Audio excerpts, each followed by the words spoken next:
Hey Miss Vaughn, my name is Caitlin George and I'm in your Thursday 9:30 a.m. class. And in this video I'm going to be talking about 5 of my research articles and a glow and a grow of each of them. My first article that I'm going to be talking about is the parental insights of the effects of the secondary transition planning process on the post-secondary outcomes of graduates with disabilities. And basically this article talks about, it's by Vicki Miller Warren, sorry. Basically this talks about how the role of the parent in children with disabilities lives is very vital, especially those who are about to graduate and having to go on to after high school things like getting a job and moving out and getting like a house and stuff. And it's just talking about how it is just super important for the parents to be in their lives, and it's a big change for the parents. And so this article just shows an example of like what it's like for a parent to be in that position. And a glow about it is that it's very important, not exactly for early childhood educators, but for the older who teach older grades, because it's really important for them to understand how to include the parents and to help a child who has disabilities in their transitioning process. And I think it's super important for those. And a grow about it is that it's really interesting for me to read about it, and if I were going to be teaching older grades, it's nice to know. But since I'm only wanting to teach elementary school, it's not as useful for me, but it's still a really good article, and I believe that if you're planning on teaching an older grade, that you should very well know this stuff. The next article that I'm going to talk about is the outcome of home-based early intervention for autism in Sri Lanka, follow-up of a cohort in comparison with an on-intervention group.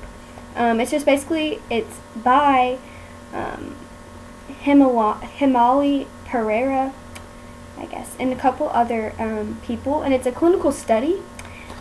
Basically, it's just about how autism is just it's a very unique syndrome. Anyone who has autism, it's not the same. It can be contributed with many other factors like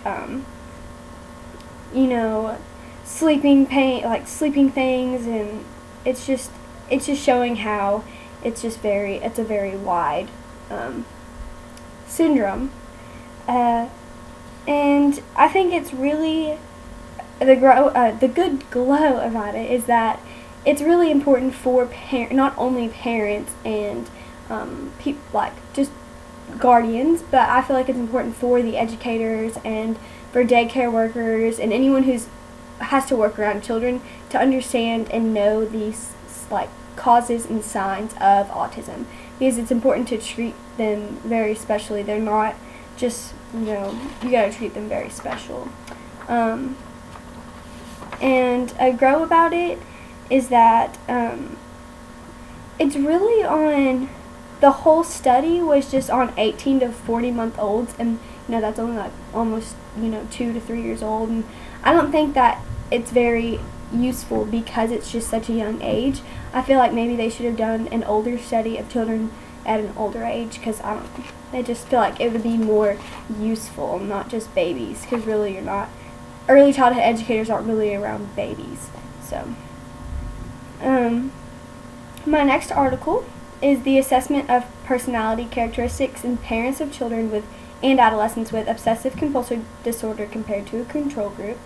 And basically the whole article is just talking about the characteristics of OCD, obsessive compulsive disorder, and it just shows how a parent with a child who has OCD, how they feel and how they cope with it and deal with it. It shows that children who have OCD are just less confident and have a lower self-esteem, and it just shows, like, the whole point of it was just to see the difference in personality characteristics between a parent who has a child with OCD and a parent who has a child who doesn't have OCD. And really the end result was that there's no difference. There's no different personality trait between a parent who does and a parent who doesn't. It's just that one knows the is very familiar with the disorder and then the other's not. So a glow of this article is that I believe it's important for early childhood educators to understand the signs and the causes and maybe treatments and how to handle a child who has OCD. But the grow is that I don't believe it's as necessary for us to read this because this article is not really about the child. It does show a little bit of the characteristics and stuff of the disorder, but its main focus is on a study to find out the difference between a parent who has a child with OCD and one who doesn't. So I don't feel like it really connects with like early childhood educators should know. So I don't think it's super important, but I feel like it's just a good read for anyone who wants to work with children. This next article is Concurrent Medical Conditions and Autism Spectrum Disorders by Tanya Celia, Winona W. Frey-Steinson, and Richard E. Fry. And again, this is another autism article. I have a couple of those because I feel like autism is just, like I said before, a very just rounded disorder, especially autism spectrum disorder. It's not just one thing. Not everyone with autism has the same form. This article just shows so many different things that is linked to it, like how insomnia and their social behavior and communication. It can be linked to so many other different things, seizures. So it just showed how broad it is and how I feel like this is the grow of this is so important since autism is a growing disorder and there's just so many more children who are getting it or who have it. It's just so important for teachers to read this and know about it because it does say that on average 1 in every 64 children have autism and 1 in every 42 boys. And so it's just very important for teachers to understand and know how to handle it and work with them in that thing, because there could be a child who you look at and you're like, oh, they definitely have autism or some form of disability, and then there's another one you can't even tell out of a crowd, even though they have some form of autism. It's just a unique disorder. A grow, there's not really a grow. I feel like this is just a super helpful article, and that I think everyone who's going to be dealing with children, babysitters, daycare workers, teachers, parents, even parents, I feel like they should read this because they really need to understand and know, just in case they ever come in contact with anything. And my last article that I'm going to talk about, it's the effect of sensory integration training on executive functions of children with attention deficit hyperactivity disorder. And it's by Salar Farmarzi, Shirin Arjmandi Rad, and Ahmed Abedi.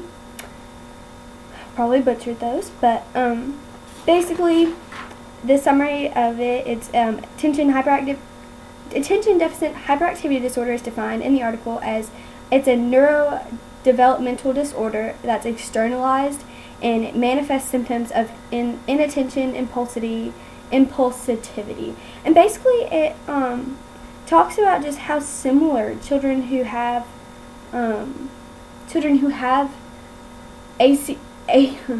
ADHD are just much similar and have the characteristics of children, just creative children, and it just shows that they have really good organization and decision making and stuff. But it's talking about how medicine dies that down, children who start taking medicine, it doesn't help with that.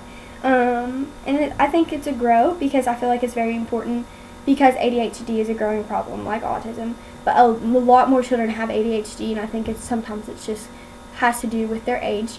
But I feel like it's very, very important for parents and early childhood educators, daycare workers, babysitters to read about this because a lot of children do have ADHD. They need to know how to act about it, how to treat the children, and if they need to be disciplined, they don't need to know the right way to discipline the child.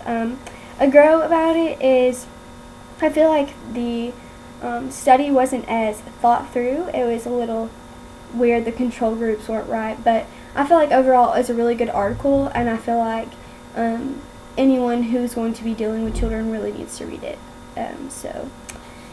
Yep. And those were all 5 of my research articles, and I have a good night.